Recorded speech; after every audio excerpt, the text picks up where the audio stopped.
Hello, everyone, and welcome to our today's lecture. In today's lecture, we will be discussing how to design experiments for thesis research. And experimental design, as you know, is a very crucial step in conducting reliable and valid research. So, whether you are in life sciences, natural sciences, or social sciences, you need your experimental design to be perfect in order to get a good thesis. So you will have a clear understanding of how to structure your experiments to get meaningful and reproducible results. This lecture will make everything clear to you. So first of all, let's look at the introduction at the table of contents of our today's lecture. Before we dive in, here is a quick overview of what we will be covering today. We will start with an introduction to the experimental design. After the introduction, we will then move to identifying research questions, conducting a literature review, formulating a hypothesis, and selecting the right experimental design.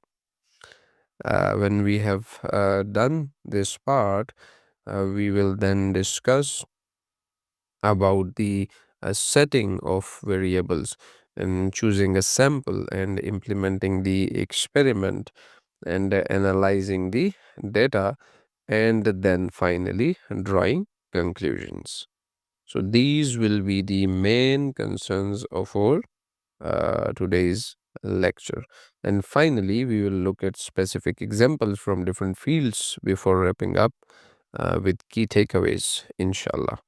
So stay tuned and focus on today's lecture as it is of great importance throughout your research experience. So, what is basically an experimental design? It is a structured approach to planning and conducting experiments. So, essentially, how you set up your study to test a hypothesis. It means carefully planning a set of procedures to investigate a relationship between variables. Now, you might think, why is it important? Why is experimental design of such key importance? So, a good experimental design makes your results credible. It ensures the experiment is done in a way that the findings will be valid and reliable, not due to bias or chance. So, first of all, it ensures the reliability and validity of your research, and by doing so, it avoids the bias, any type of bias that may be there. For example, if you plan everything in advance, from how to assign subjects to how to measure outcomes, you can trust that any differences you observe are real and not just random flukes. So it also enhances the reproducibility of your research. Engaging with a good experimental design is like engaging with an architect's blueprint for research.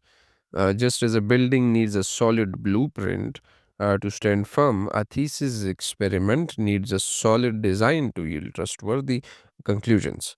So, this upfront planning will save you time and headaches later, and it gives others coincidence in your result. So, identifying the research question. How do you identify a research question?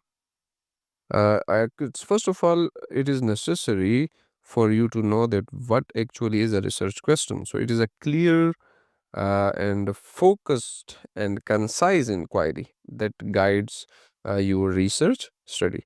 So, always start it with a clear question. Every great experiment begins with a focused research question. What exactly do you want to find out? So, the question should be specific and meaningful. It guides the entire research process. So, if your question is too broad or vague, it is hard to design a good experiment around it. A well defined question acts as the foundation for all subsequent steps. So, whenever you are designing your research question, be very thoughtful, and be very open to changes as well. Now, what are the characteristics of a good research question? So, for a good research question, you can follow a technique which is called SMART, the SMART criteria. Now, just as we praise each other, जैसे हम एक दूसरे की तारीफ करते हैं, उसी तरह से स्मार्ट क्राइटेरिया जो है वो आपके रिसर्च क्वेश्चन जो है उसके ऊपर फुलफिल होना चाहिए, उसके ऊपर पूरा उतरना चाहिए। नाउ इस स्मार्ट के अंदर S is for specific, M is for measurable, A is for attainable, R is for relevant and T is for time bound.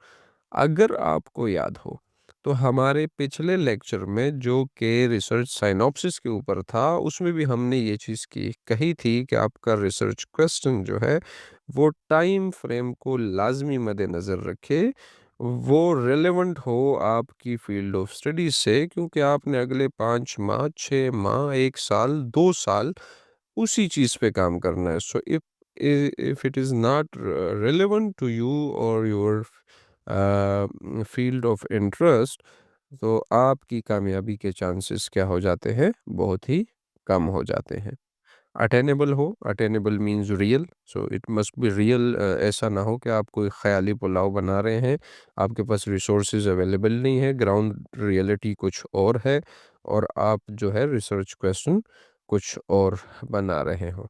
Measurable हो यानी कि एक्सपेरिमेंटेशंस वगैरह इस पे किए जा सके, एंड स्पेसिफिक हो, ना बहुत ज़्यादा नैरो हो और ना बहुत ही ज़्यादा ब्रॉड हो। So there are different types of research question. Now descriptive research questions, अब यहाँ पे आपको कुछ भी नहीं करना, ठीक है। You just see look into the process and describe it the way it happens। जैसे भी वो चीज़ हो रही है आप उसको क्या कर रहे हैं, डिस्क्राइब कर रहे हैं। For example, what are the characteristics of X Y Z in a comparative types of research questions, you compare two things. मिसाल के तौर पर आपने क्या लिया है जी, आपने कोई एक ड्रग ली है और उस ड्रग का आप क्या कर रहे हैं, इफ़ेक्ट चेक कर रहे हैं। दो ड्रग्स ली हैं, फॉर एग्जांपल हेडेक के लिए आपने एक पैरासीटामोल ले ली, एक डिस्प्रिन ले ली, और you introduce it to different type of patients. तो आप उसके बाद कंपेयर करते हैं कि जी कौन सी ने जल्दी रिलीफ दिया या किसने ज़्यादा देर का असर जो है वो अपना कायम रखा। तो those type of comparative questions are also there. Then there are casual type of research questions. What is the effect of X on Y? So it tells about the causes.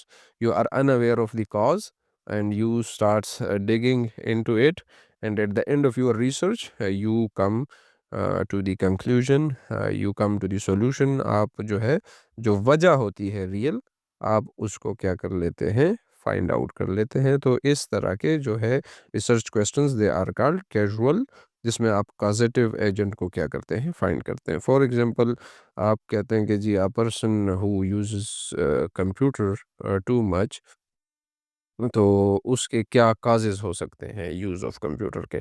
तो आप इसके ऊपर जब रिसर्च करेंगे तो at the end of your research you will come to the causes. And after that we have the exploratory type of research question, जिसमें आप चीज़ों को एक्सप्लोर करते हैं, एंड देन एवेल्युएटिव, जिसमें आप एवेल्युएशन करते हैं।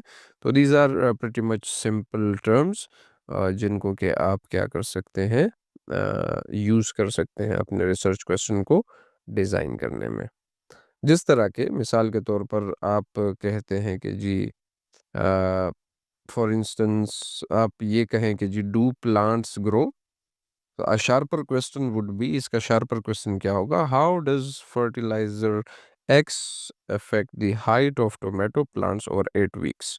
ठीक है जी, तो आपने इसमें क्या किया, कोई आपने वेरिएबल भी दे दिया, वो वेरिएबल जो कि आपका क्या है, इंडिपेंडेंट। आपने इसके अंदर क्या दे दिया, आपने इसमें प्लांट्स भी बता दिए, उनका किस पैरामीटर को आप ले रहे हैं आपने वो भी बता दिया, उनकी ग्रोथ को देख रहे हैं, कितने टाइम के लिए देख रहे हैं आपने वो भी बता दिया। तो 8 वीक्स है, ग्रोथ आप चेक कर रहे हैं, और उसके अलावा जो है टोमेटो प्लांट्स हैं आपके पास, और आपके पास एक ख़ास फर्टिलाइज़र भी है। तो now this is a very good research question as compare to the one which was like do plants grow. तो ये चीज़ जो है आपने लाज़मी अपने ज़हन में रखनी है। After that we have steps to identify a research question. आपने किस तरीके से एक रिसर्च क्वेश्चन को आइडेंटिफाई करना है। तो सबसे पहले आपने एक ब्रॉड टॉपिक लेना है, जिसके अंदर आपने अ, अपना एरिया ऑफ इंटरेस्ट क्या करना है, फाइंड आउट करना है। जिस तरह यहाँ पर आप साथ ही साथ हम एग्जांपल में भी देखते जाएंगे, here we have animal physiology. So the broad topic is animal physiology, which means it is a whole field है, एक पूरी के पूरी फील्ड है। इसमें हम ज़ाहिर है पूरी एनिमल फिजियोलॉजी पे तो नहीं रिसर्च कर सकते, तो हम इसको थोड़ा नैरो डाउन करते हैं और बैकग्राउंड रिसर्च के थ्रू ही होगा। हमने उसमें एग्जिस्टिंग लिटरेचर को देखा, तो हम जी इस नतीजे पे पहुँचे कि जी अच्छा कोई ख़ास एक इशू हमें मिल गया। वो इशू क्या है? कार्डियोवास्कुलर हेल्थ किसकी? प्राइमेट्स की। तो पहले हमने क्या किया, एक ब्रॉड फील्ड ली, फिर हमने लिटरेचर रिव्यू की मदद से टॉपिक को नैरो डाउन कर लिया, हमें एक मसला मिल गया। कार्डियोवास्कुलर हेल्थ को जब हम मज़ीद थोड़ा टटोलेंगे, उस पे हम थोड़ा मज़ीद रिसर्च करेंगे, लिटरेचर पढ़ेंगे, तो हमें कुछ अनआंसर्ड क्वेश्चंस जो है ना, वो मिल जाएँगे। कुछ ऐसे सवाल मिल जाएँगे जिनके जवाब अभी तक साइंस को नहीं मिले, and that is basically called the research gap. उसी को क्या कहा जाता है? रिसर्च गैप कहा जाता है। अब आपको जब रिसर्च गैप मिल गया है, तो आप अपना एक अच्छा रिसर्च क्वेश्चन बना सकते हैं, which is how do ECG parameters very among different monkey species. तो अगेन अब ये कोई ख़याली नहीं है, मंकी स्पीशीज़ को भी आप फाइंड आउट कर सकते हैं वेरी इजीली। अच्छा जी, उसके बाद the second one is ECG के पैरामीटर्स हैं, वो भी वेरी इजी है। ईसीजी मशीन आपको चाहिए, मंकीज़ आपको चाहिए, और उनमें फिर किस तरह की वेरिएशंस आएगी, तो वो जब आप एक्सपेरिमेंटेशन कंडक्ट करेंगे, तो तभी आपको इसका जो रिज़ल्ट है, वो मिल सकेगा। तो this research question is both narrow yet not too narrow, ठीक है? And also attainable. अटेनेबल है, मेजरेबल है, टाइम बाउंड भी है। आप कम टाइम में इसके जो तमाम अ, वजूहात हैं, जो पैरामीटर्स हैं, उनको क्या कर सकते हैं, फाइंड आउट कर सकते हैं। कॉमन मिस्टेक्स जो बहुत ज़्यादा लोग करते हैं, जो आपने नहीं करनी, वो क्या है? अगेन मल्टीपल टाइम्स इस पॉइंट को डिस्कस किया जा चुका है, but it was necessary to discuss it one more time. So आपका बहुत ज़्यादा ब्रॉड ना हो टॉपिक, बहुत ज़्यादा नैरो भी ना हो। You must have some room for your research, ठीक है? ताकि आप डिफरेंट पैरामीटर्स को देख सकें। दूसरा पॉइंट, क्लैरिटी कभी भी लैक ना करे। आपका जो रिसर्च क्वेश्चन है वो बहुत ही क्लियर हो, वो बहुत ही स्पेसिफिक हो, उसमें एम्बिग्विटी की कोई गुंजाइश ना हो, क्योंकि असल में आपका रिसर्च क्वेश्चन ही है जो कि आपके पूरे के पूरे जो आपका थीसिस है, जो आपकी स्टडी है सारी के सारी, तो वो इस पे क्या कर रही होती है, डिपेंड कर रही होती है। हमने इसके लिए एक टर्म यूज़ किया था, अगर आपको याद हो, कि ये रिसर्च साइनॉप्सिस की तरह ही आपका एक रोड मैप है। ये आपकी जो स्टडी है उसको एक ख़ास टारगेट की तरफ क्या रखता है, डायरेक्टेड रखता है, and it must B measurable.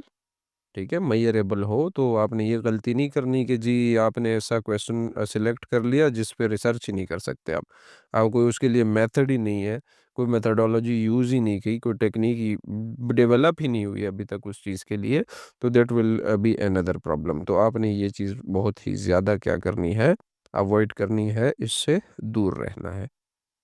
And lacking relevance और सिग्निफिकेंस।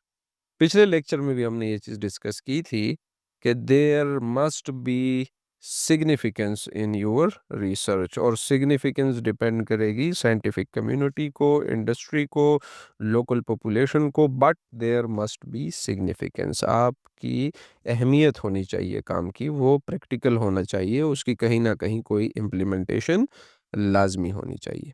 जिस तरह स्मार्ट क्राइटेरिया यूज़ किया जाता है, एग्जैक्ट इसी तरह एक दूसरा क्राइटेरिया है जिसे फाइनर क्राइटेरिया कहा जाता है। और अकॉर्डिंग टू फाइनर क्राइटेरिया आपका रिसर्च क्वेश्चन जो है वो फिजिबल हो, वो इंटरेस्टिंग हो, वो नॉवल हो, वो एथिकल हो और वो रिलेवेंट हो। अच्छा, अनएथिकल चीज़ों की तरफ भी नहीं जाना आपने। ऐसा नहीं है कि आप जो है ना एक रिसर्च करें और वो एथिकली ना हो, वो सोसाइटी उसे बुरा समझे। ठीक है? जिस तरह मिसाल के तौर पर आप एक मुस्लिम कंट्री में हैं, आप मुस्लिम माशरे में हैं, आपने वहाँ रिसर्च कंडक्ट करनी है और आप जो है तो कोई ऐसे सरोगेसी जिस तरह हो गया, जिसमें मदर जो है वो हायर की जाती है कि वो उसके जो है ना पेट में बच्चे को रख दिया जाता है और फिर वो डिलीवर करती है। तो सरोगेसी वगैरह और इस तरह के टॉपिक्स आप लेंगे तो they are unethical. Unethical as per our rules and regulations of our society. तो इस तरह के टॉपिक से आपने दूर रहना है, क्योंकि वो बाद में आपके लिए क्या हो जाते हैं, वबाले जान बन जाते हैं। वो आपके लिए क्या करते हैं, मसले बनाते हैं इन फ्यूचर में। So with this, I think we have discussed enough about the research question. Now we will come towards conducting a literature review. So what is already known? A literature review is all that is already known. तो आप experiment शुरू करने से पहले existing literature को जो है वो लाजमी देखते हैं। अब उसका तरीका क्या है? सबसे पहले आपने अपने की टर्म्स क्या कर लेने हैं, आइडेंटिफाई कर लेने हैं। कीवर्ड्स जो आपके होते हैं, मिसाल के तौर पर मैं आपको एक स्टडी बताता हूँ।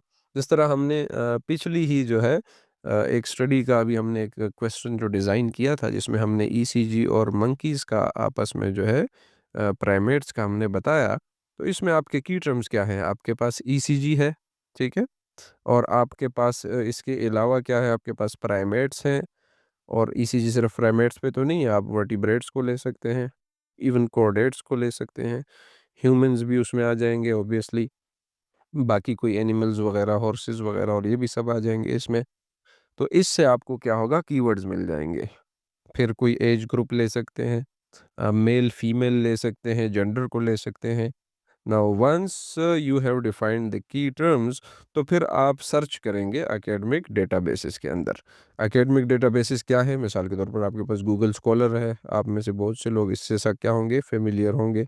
आपके पास क्या है जी, पबमेड है, आपके पास स्कोपस है और डिफरेंट जर्नल्स की जो है जो साइट्स हैं। तो आप डायरेक्टली किसी ख़ास जर्नल की साइट पे भी जा सकते हैं, और आप जो ये डेटाबेसेस हैं, जो सर्च इंजन्स हैं, जो कि बेसिकली आपको मल्टीपल सोर्सेस से डेटा उठा कर देते हैं, तो आप ख़ास कीवर्ड्स को डिफरेंट कॉम्बिनेशंस में यहाँ पर भी क्या कर सकते हैं, चेक कर सकते हैं। मिसाल के तौर पर आप लिखें ईसीजी और इन्वर्टेड कॉमास के बंद करें और साथ इसमें क्या लिखें, आप अपना जो प्राइमेट्स हैं उसका लिख दें, ठीक है? तो अब उसको भी कॉमा, तो अब आपको वो पेपर्स आ जाएँगे जिसमें ईसीजी और प्राइमेट्स का एक जगह पे ज़िक्र है। आप ईसीजी के साथ वर्टिब्रेट्स को लिख दें, तो यहाँ पे आपको वो आ जाएँगे, ठीक है? तो इस तरह आपने फिर अपने ये जो कीवर्ड्स आपने बनाए होते हैं, आपने इनको डेटाबेसेस के अंदर सर्च करना होता है। और ये किस तरह सर्च किए जाते हैं और किस तरह कलेक्ट किए जाते हैं, किस तरह इस पे डिफरेंट जो है ना वो फ़िल्टर्स लगाए जाते हैं, तो वो हम प्रैक्टिकली एक अपनी जो इन्फॉर्मेटिव वीडियो होगी, how to properly search and cite articles, तो उसके अंदर हम इसे डिटेल में क्या करेंगे, कवर करेंगे। So once you have searched for the required articles, अब आप उसको क्या करेंगे, रिव्यू करना शुरू करेंगे। तो then comes the reviewing part of you the previous research. अब ये ज़रूरी क्यों है, हम बारहा डिस्कस कर चुके हैं कि आपके पास गैप होना ज़रूरी है। ऐसा ना हो कि आप पूरी स्टडी कर लें और फॉर एग्ज़ाम्पल आपने पीएचडी की स्टडी की, 2 ईयर स्टडी आपने की, और eight the end of the day आपको पता चला कि जी जब आप फाइंडिंग्स पे आए, तो यू हैव जो है Now come to know कि this research is being done 5 years earlier, 5 साल पहले ये रिसर्च की गई है, तो अब आपके काम का कोई फ़ायदा है? नो, आपके काम का कोई भी फ़ायदा नहीं है। इसीलिए it is very very necessary कि आप क्या करें, रिव्यू करें प्रीवियस लिटरेचर को और उसमें से अपने लिए एक ख़ास, एक अच्छा, एक अनआंसर्ड क्वेश्चन जो है, डोमेन जो है, उसे फाइंड आउट करें। ठीक है? और फिर उसके लिए कौन से मेथड्स यूज़ हो सकते हैं, वो भी क्या करें, फाइंड आउट करें। After this we assess the credibility. Credibility में क्या है जी, आपके जर्नल पीयर रिव्यूड जर्नल्स हों, उनकी प्रॉपर साइटेशंस हों, उनकी कोई रैंकिंग्स हों। कोशिश करें आप टायर 1 Q1 की जर्नल्स पे जाएँ, Q2 जर्नल्स पे जाएँ, जो दुनिया में टॉप 25% पे हैं या टॉप 50% में है, 50 टू 75 इस परसेंटेज में जो आ रहे हैं। तो जैसे आप W category, X category, Y category, तो these are different type of categorization जो कि साइटेशंस बेस पे हैं, जो कि रिव्यूज़ के बेस पे हैं, पीयर रिव्यूज़ के बेस पे। तो आप वो जर्नल सिलेक्ट करें जिसे वर्ल्ड वाइड क्या किया जाए, तस्लीम किया जाए, उसकी क्रेडिबिलिटी हो। तो जब आप इनकी साइटेशन करेंगे इन सोर्सेज़ की, तो जो आपकी स्टडी है वो भी क्या समझी जाएगी, बेहतर समझी जाएगी और क्रेडिबल समझी जाएगी। Now you have to organise the findings as well. आपने जो भी की पॉइंट्स वगैरह इसमें देखे हैं, आप उनको क्या करें, क्लैरिटी के हवाले से उनकी उनको समराइज़ करें, उनको कैटेगराइज़ करें। जब आप ऐसा करेंगे तो आपको ऑटोमेटिकली क्या मिल जाएगा, आपका रिसर्च गैप मिल जाएगा। और once you have achieved this research gap, you have found this research gap, अब आपका क्या है, now you can move towards designing a research question या डिज़ाइनिंग एन एक्सपेरिमेंट। हाइपोथेसिस बनाएंगे, एक्सपेरिमेंट बनाएंगे, ये सारी चीज़ें तब क्या होंगी, पॉसिबल होंगी। Now it comes to formulating a hypothesis.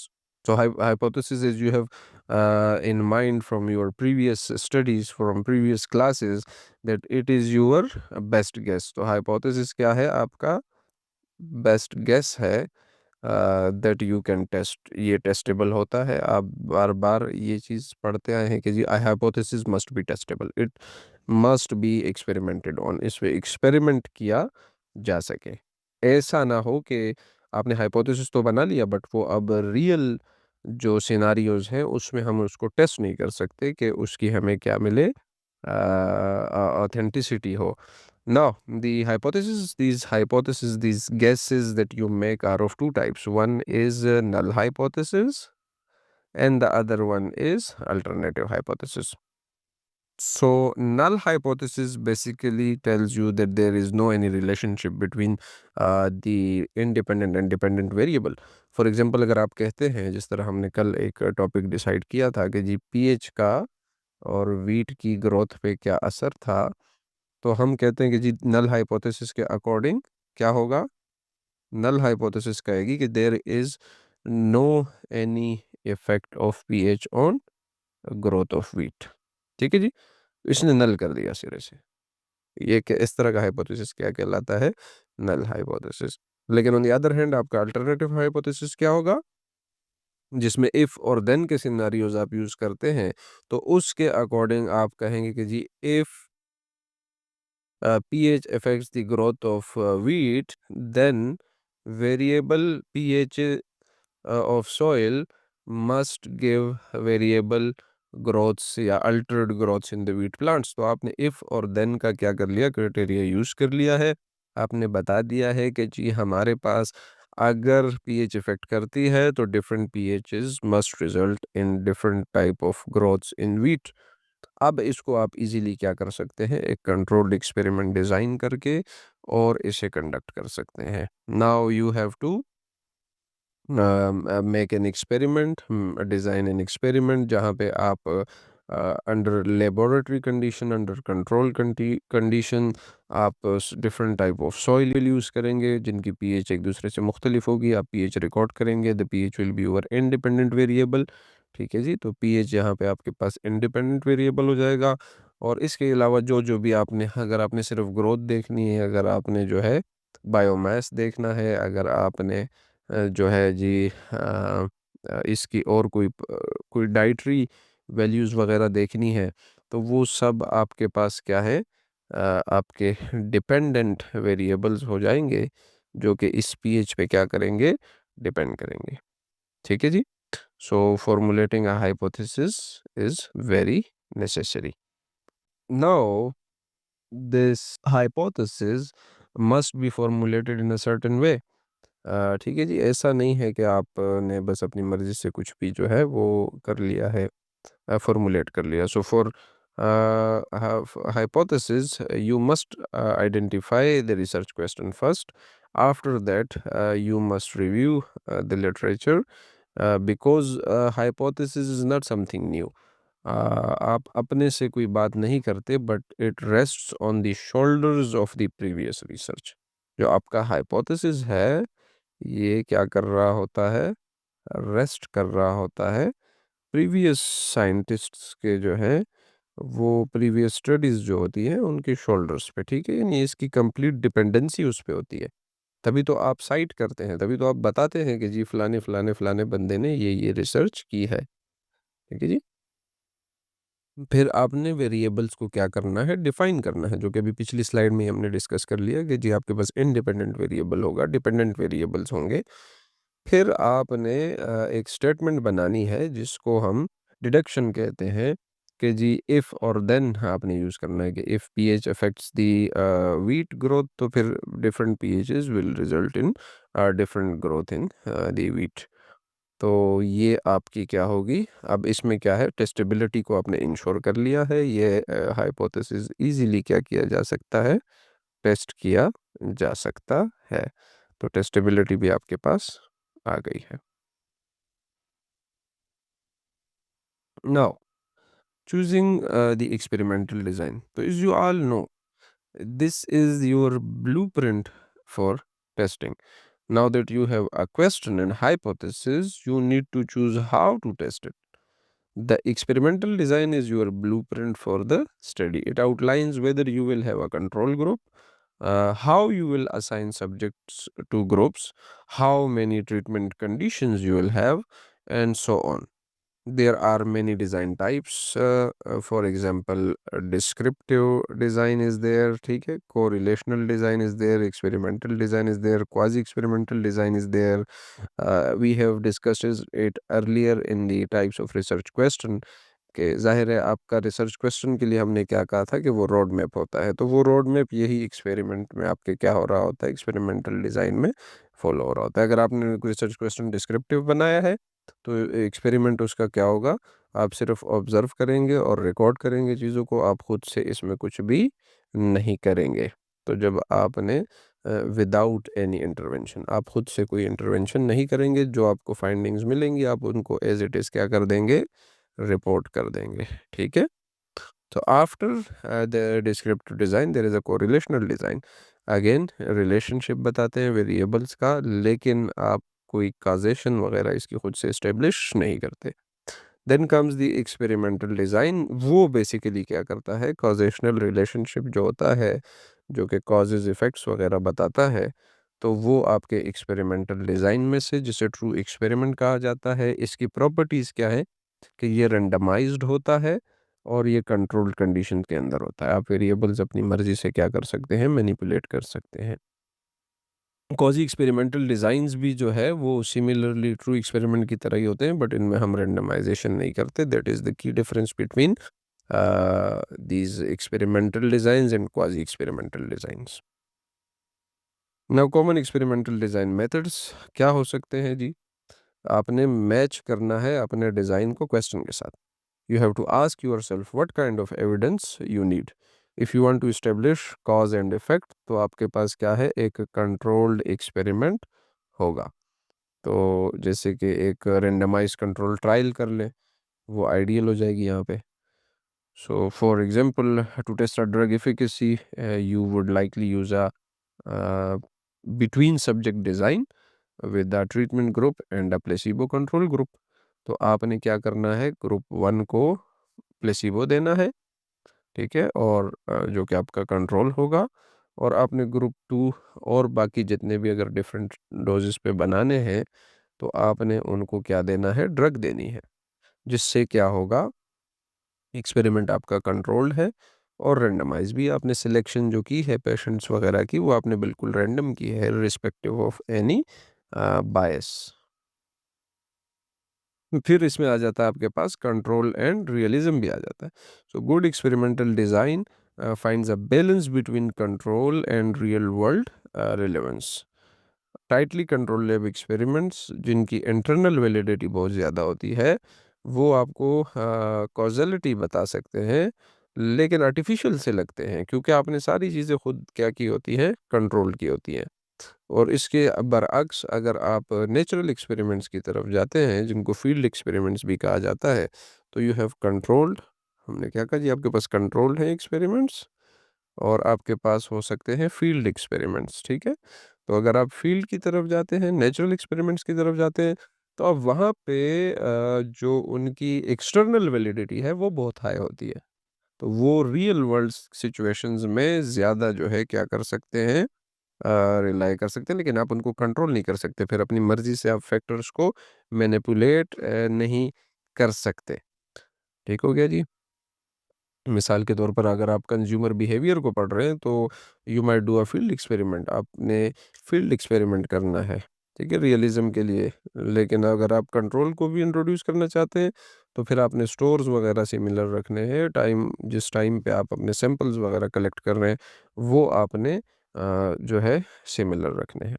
बहरहाल, now how do you set up variables, आप वेरिएबल्स को किस तरह से सेट करते हैं अपने एक एक्सपेरिमेंट वगैरह के लिए। तो clearly define your independent variable, एक भी हो सकता है, मल्टीपल इंडिपेंडेंट वेरिएबल्स भी हो सकते हैं। For example, you are comparing the effects of two drugs, one is drug X and the other one is drug Y. तो अब यहाँ पे दोनों ड्रग्स, अब आपके दो इंडिपेंडेंट वेरिएबल्स हैं, आप इन दोनों की डोजेजेस वगैरह अपने तरीके से मैनिपुलेट करेंगे।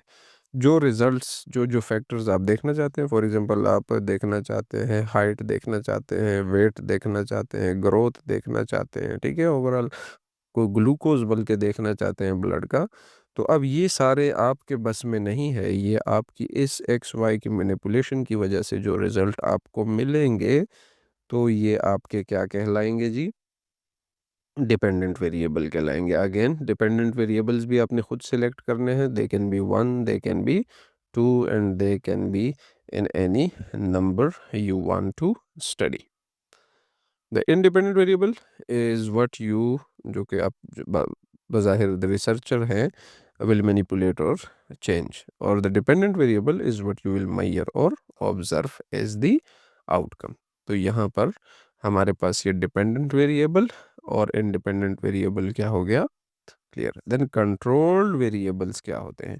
कंट्रोल वेरिएबल्स वो फैक्टर्स होते हैं जो कि आपने थ्रू आउट कॉन्स्टेंट रखने होते हैं।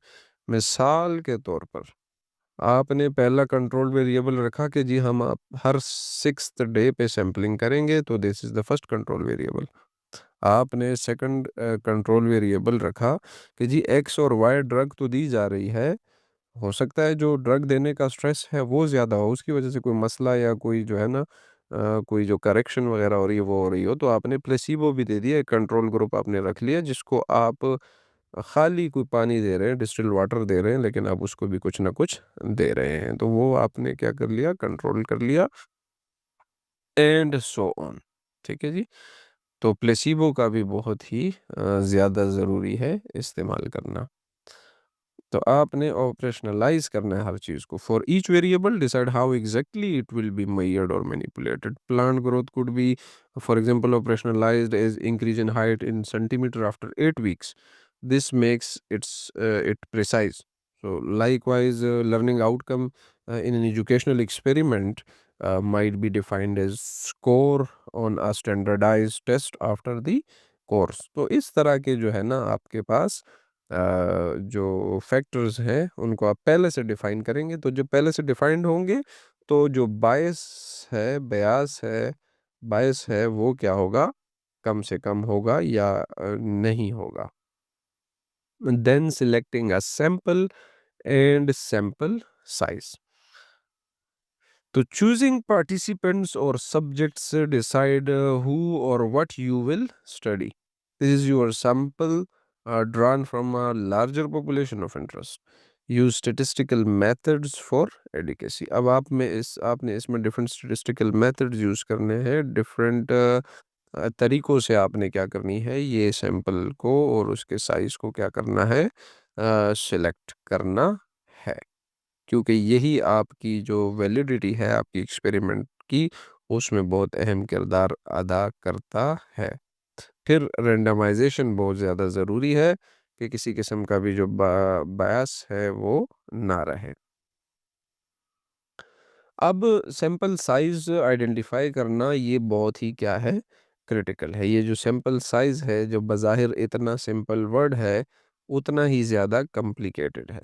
मिसाल के तौर पर if you are unable to get the या डिसाइड डिज़ायर्ड सैंपल साइज़, तो आपने अपने डिज़ायर्ड वैल्यू से स्मॉलर सैंपल साइज़ सिलेक्ट कर लिया है, तो it will result in less data. उससे क्या होगा, आपके पास जो डेटा आएगा वो इनएडिक्वेट होगा, आप उससे ईज़िली रिज़ल्ट्स नहीं ले सकेंगे, ठीक है? तो लेस डेटा अगर हो तो रिज़ल्ट्स या कंक्लूज़न जो आपने ड्रा करने हैं, फाइंडिंग जहाँ पे आपने पहुँचना है, वो आपको क्या हो जाएगी, मुश्किल हो जाएगी। लेकिन अगर आप ज़रूरत से ज़्यादा बड़ा सैंपल ले लेते हैं, तो अब क्या मसला आएगा? अब आपके पास टू मच डेटा, आपका जो डेटा है वो बहुत ही ज़्यादा क्या है, ज़्यादा है, और डेटा बहुत ज़्यादा होने से आपको अब मुश्किल पेश आएगी कि आपने इसकी हैंडलिंग किस तरह करनी है और फिर इसमें से चीज़ें कंक्लूड किस तरह करनी है, और सारे के सारे फैक्टर्स के आपने क्या करना है, अ, इनके जो कॉजेज़ वगैरह हैं, कंपैरिज़न है, वो किस तरह करने हैं। तो ये कुछ ग्राउंड लेवल पे जो मुश्किलात हैं फिर दरपेश होती हैं। तो इसीलिए sample size is also of very key importance. So practical sampling considerations must be followed. Determine how you will recruit or select your sample. Will it be a random sampling, a stratified sampling, or a convenience sample? Each has pros and cons. If you can randomly select participants from the population, that is gold standard for representativeness. If not, maybe you use convenience sampling, for example, volunteers from a class or local community. So just acknowledge the limits. Ensure ethical consideration in selection as well. For human subjects, avoid coercion and ensure diversity if relevant. So bottom line of this whole sample size thing is pick a sample that is appropriate for your question and big enough to trust the findings. A well chosen sample gives your experiment the strength it needs to support or refute your hypothesis with confidence. So, that is all about selecting a sample size. Now, implementing the experiment. अब आपने एक pre defined protocol को follow लाजमी करना है, अपने से कोई नई चीज़ें बीच में नहीं ऐड करनी। और second thing is ensure consistency in data collection. जो भी मेथड आप एक के लिए अपनाएं, वही एग्जैक्ट सेम मेथड आपके ने सब के लिए अपनाना है और हमेशा हर वक्त अपनाना है, ताकि कंसिस्टेंसी बरकरार रहे और आप जो डेटा कलेक्ट करते हैं, जो आप एक्सपेरिमेंट परफॉर्म करते हैं, वो क्या हो, रिलायबल हो, उसमें किसी किस्म का भी बायस ना हो।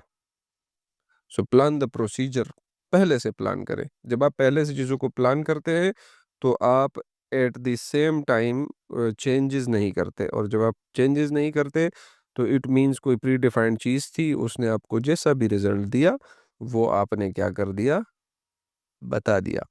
तो प्रोसीजर को आपने पहले से क्या करना है, प्लान करना है। कंसिस्टेंसी आपने क्या रखनी है, बरकरार रखनी है। कभी-कभी आपको पायलट टेस्ट करने की भी ज़रूरत पड़ती है।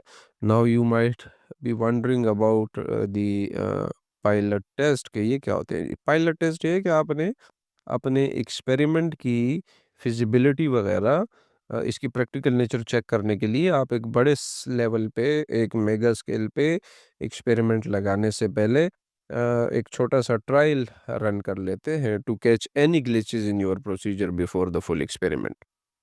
There again, ethical consideration must be kept in mind at all times possible. Think of implementation as a stage direction in a play. So you have written the script, design, and plan, and now you are directing the performance. So careful implementation will yield the high quality data you need for the next steps. Now, collecting and analyzing data. As you run the experiment, systematically collect all relevant data. इससे होगा क्या कि आपकी जो measurements हैं, observations हैं, service responses वगैरह हैं, जो जो आपकी स्टडी जिस पे पूरी की पूरी डिपेंड कर रही है, वो आपके पास आ जाएंगे. And be organized. Use data sheets, softwares, notebooks to record data immediately and accurately. If you are measuring something over time, जैसे कि हम प्लांट हाइट वगैरह की बात कर रहे थे, एवरी वीक या किसी आपने ब्लड प्रेशर वगैरह किसी का फाइंड करना है, तो ensure the schedule is followed and the same methods are used each time. Data integrity is paramount. आप इसके साथ किसी किस्म की छेड़खानी नहीं कर सकते. It is unethical. ठीक है, आप जो है ना इसमें किसी किस्म की भी जो है ना वो कोताही नहीं बरत सकते. So double check entries, calibrate your instruments regularly, check their working to ensure that they are working perfectly fine. Label your samples clearly so nothing gets mixed up. It can be helpful to blind the data collectors to conditions if possible. तो इससे होगा क्या कि subconscious बायस भी जो होगा recordings वगैरह लेते वक्त वो भी ख़त्म हो जाएगा. ठीक है, तो ये चीज़ें क्या है, बहुत ही ज़्यादा ज़रूरी है, और जो आप इंटरप्रिटेशन करें वो एक्सट्रीम केयर के साथ करें. Now drawing conclusion and discussion. So relate your results to hypothesis. सबसे फर्स्ट स्टेप क्या है कि आपने रिलेट करना है जी, आपके पास क्या फाइंडिंग है और आपने हाइपोथेसिस क्या बनाया था. अब इससे होता क्या है, जो आपके रिजल्ट्स होते हैं वो या तो आपके हाइपोथेसिस के फेवर में जाते हैं, उसे ट्रू साबित कर देते हैं, या उसके अगेंस्ट जाते हैं, उसे रिफ्यूट कर देते हैं, रिफ्यूज कर देते हैं, नेगेट कर देते हैं. ये दो ही तरह के आपके पास क्या होंगे, रिजल्ट्स आएंगे.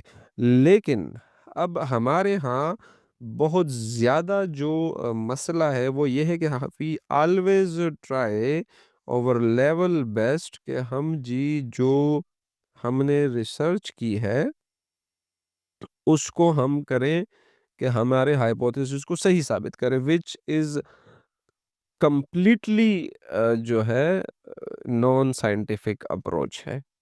एक एक्सट्रीम गलत अप्रोच है एक साइंटिफिक कम्युनिटी के अंदर, जिसमें आपके रिजल्ट्स आते हैं against your hypothesis but you manipulate them in order to make your hypothesis right, correct. ठीक है, आप ये भूल जाते हैं कि it's not about you, it's not about your hypothesis, it's about the findings, it's about the results. Falsification of the hypothesis itself is a new knowledge. ये भी आपकी ही रिसर्च है, आप उसको भी यूज़ कर सकते हैं कि जी हमारा जो हाइपोथेसिस था इट वाज प्रूव्ड रॉन्ग. सो इसका मतलब है कि ये ड्रग जो है ये इसको इम्प्रूव नहीं कर रही. ठीक है, या जो है ना अगर आपने कहा कि जी इम्प्रूव नहीं कर रही और आपके पास रिजल्ट्स तो इम्प्रूव करने के आ जाएँ, तो it is also a finding. ठीक है, तो आपने कभी भी बगैर रिलेट किए रिजल्ट्स और आपकी हाइपोथेसिस को आपने अपने रिसर्च को छोड़ना नहीं है. तो आपके रिलेशन भी हो गया हाइपोथेसिस का और रिजल्ट्स का, और इसके साथ ही साथ आपने डिस्कशन लाजमी करनी है. ठीक है, डिस्कशन आपने ये करनी है कि जी पहले भी कुछ इस तरह की स्टडीज कंडक्ट हुई हैं, कुछ डिफरेंट टाइम फ्रेम्स में हुई है, डिफरेंट ड्यूरेशंस की हुई है, डिफरेंट एनिमल्स पे हुई हैं, जिनकी भी फाइंडिंग्स क्या थी, ऐसी ही थी. तो आपके रिजल्ट भी again from something completely new ना हो, बल्कि जो प्रीवियस रिसर्चेस हैं उनके साथ क्या करें, कोइंसाइड करें, उनके फेवर में हो या अगेंस्ट हो. ठीक है, उसके बाद आपने लिमिटेशंस लाजमी क्या करनी है, डिस्कस करनी है. आपने इम्प्लीकेशंस को भी क्या करना है, लाजमी डिस्कस करना है. So simply stating the results isn't enough, you should interpret them in context. आप बताएं कि ऐसा क्यों हो रहा है. अगर आपके पास ड्रग एक्स ने कोई हार्म लेकर आया है तो आप ठीक है, आपने ये तो बता दिया कि हार्मफुल है, लेकिन किस तरह हार्मफुल है? क्या पॉसिबल मैकेनिज़्म हो सकता है, क्या इम्प्लिकेशंस हैं कि एक्स जो है वो किसी ऑर्गेनिज़्म को हार्म कर रहा है, ठीक है? और फिर आपने ज़रूरी स्टेप जो है वो लिमिटेशंस को भी एक्नॉलेज करना है कि फॉर एग्ज़ाम्पल आप कहते हैं कि जी हमने जो है एज ग्रुप फ्रॉम 20 टू 30 के ऊपर की, हमने यूनिवर्सिटी स्टूडेंट्स के ऊपर रिसर्च की, ठीक है? तो आपकी लिमिटेशन क्या है? आप लिखेंगे कि in future researches on school students या मैरिड पीपल या old age people are also advised, ठीक है? अब आपकी लिमिटेशन है, आपने सिर्फ़ एक ख़ास एज ग्रुप को टारगेट किया है, आप किसी भी वजह से एक डाइवर्स एज ग्रुप को टारगेट ना कर सके। ठीक है, फिर आप लिख सकते हैं कि आप ने किसी ख़ास एरिया को टारगेट किया है, आप ट्रांसपोर्टेशन वग़ैरह फैसिलिटीज़ ना होने की वजह से आप एक बड़े एरिया का डेटा ना कलेक्ट कर सकते हो। ये सारी आपकी लिमिटेशंस होंगी। ये भी हमारे लोग इसको भी क्या करते हैं, इग्नोर करते हैं। They usually do not state there limitations in the thesis, लेकिन ये आपका ज़रूरी है, लिमिटेशंस आपकी होनी चाहिए।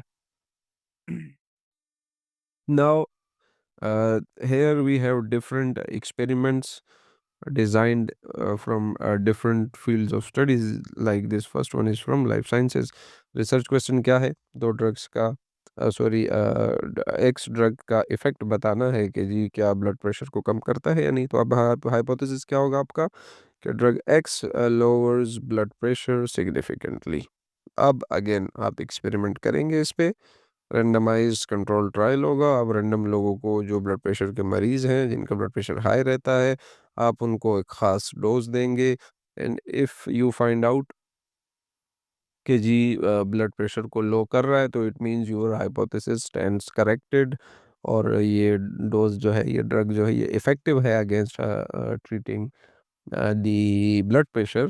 लेकिन अगर ऐसा ना हो, तो फिर क्या होगा? It means your hypothesis is wrong और इस ड्रग का इस पे कोई असर नहीं है। इसके डिटेल्ड एक्सपेरिमेंट जो कि मैंने डिज़ाइन भी किए हुए हैं, वो आप लोगों से क्या कर दिए जाएँगे, शेयर कर दिए जाएँगे। Then there is an experiment from natural sciences and then there is an example experiment from social sciences. ठीक है, मिसाल के तौर पर do personalised emails increase sales? तो पर्सनलाइज़्ड ईमेल बूस्ट कन्वर्जन। फिर आप ए और बी टेस्टिंग करेंगे, फिर आपने पार्टिसिपेंट्स लेने हैं, फिर उन पे टेस्ट लगाने हैं। या आप यूँ कह लें कि आपने कोई एक्सपेरिमेंट किया है रिटेल सेटिंग के अंदर और आप कहते हैं कि जी बैकग्राउंड म्यूज़िक जो है वो सेल्स के ऊपर किस तरह से इफ़ेक्ट करती है। तो अब आप क्या करेंगे जी, आप करेंगे किसी स्टोर में बैकग्राउंड म्यूज़िक लगाएँगे 1 दिन या 2 दिन या 5 दिन और आप देखेंगे कितनी सेल्स हो रही है, कस्टमर कितना टाइम लगा रहा है दुकान में। एक स्लो म्यूज़िक लगाया। अगले 5-10 दिन आपने क्या किया कि ज़ाहिर है टाइम फ्रेम आपने सेम रखना है। अगले 5-10 दिन आपने क्या किया कि जी म्यूज़िक बंद किया, दुकान सेम थी, कस्टमर सेम थे, सेल्समैन आपके सेम थे, सॉरी कस्टमर नहीं आपके जो वहाँ पे एम्प्लॉइज़ थे वो सेम थे, सेल्समैन काउंटर पे हर चीज़ की सेटिंग, प्रोडक्ट्स की लाइटिंग हर चीज़ सेम थी। ये अपनी चीज़ें कंट्रोल रखी। सिर्फ़ म्यूज़िक नहीं था, फिर आपने चेक किया कि कितनी देर एक कस्टमर ने दुकान में गुज़ारी, कितनी उसने खरीदारी की वग़ैरह या आपने कभी रॉक म्यूज़िक लगा दिया, पॉप लगा दिया और आपने देखा कि फिर क्या इफ़ेक्ट्स हैं। तो आप इस तरीके से क्या करेंगे डिज़ाइन करेंगे, बायस को कम से कम रखेंगे और 5-10 दिन का आप डेटा कलेक्टिवली कंबाइन करेंगे ताकि आपके पास इनफ़ प्रूफ़ हो अगेन सैंपल साइज़ को भी मद्देनज़र रखना है। तो ये आपकी जो है एक बेहतर स्टडी बन जाएगी। Now here is a recap of key points. Experimental design ensures आपका क्या हो reliable research हो structured approaches. Why do we need structured approaches? हमने पहले ही डिस्कस किया कि जब आप पहले से स्ट्रक्चर्ड रहेंगे तो जो भी फाइंडिंग आपके पास आएंगी दैट विल बी एक्सेप्टेबल, वो बाइस को क्या करेंगी मिनिमाइज करेंगी क्योंकि आपने ऑन स्पॉट कोई चेंजेस उसके अंदर नहीं की। ठीक है जी। और उसके बाद हमारे पास क्या है different methods fit different research needs। हमने मेथड्स भी कहे थे कि मेथड्स डिफरेंट होते हैं, किस किस तरह के होते हैं एक्सपेरिमेंटल डिज़ाइन के वो सारे हमने डिस्कस किए थे। ट्रू एक्सपेरिमेंट्स है, कॉजी है, कॉज फाइंड करने के लिए है वगैरह वगैरह, डिस्क्रिप्टिव है। और अगेन प्रैक्टिकल एप्लीकेशंस भी होनी चाहिए हमारे रिसर्च की. So that was all about और एक्सपेरिमेंटल डिज़ाइन. जो सैम्पल एक्सपेरिमेंटल डिज़ाइंस हैं वो आप लोगों से शेयर कर दिए जाएंगे in detail, so that you can have a clear picture in your mind, or do design an experiment from your own as well. So, with this, I thank you all for being patient and for being for listening the lecture. Thank you and Allah Hafiz. See you in the next lecture.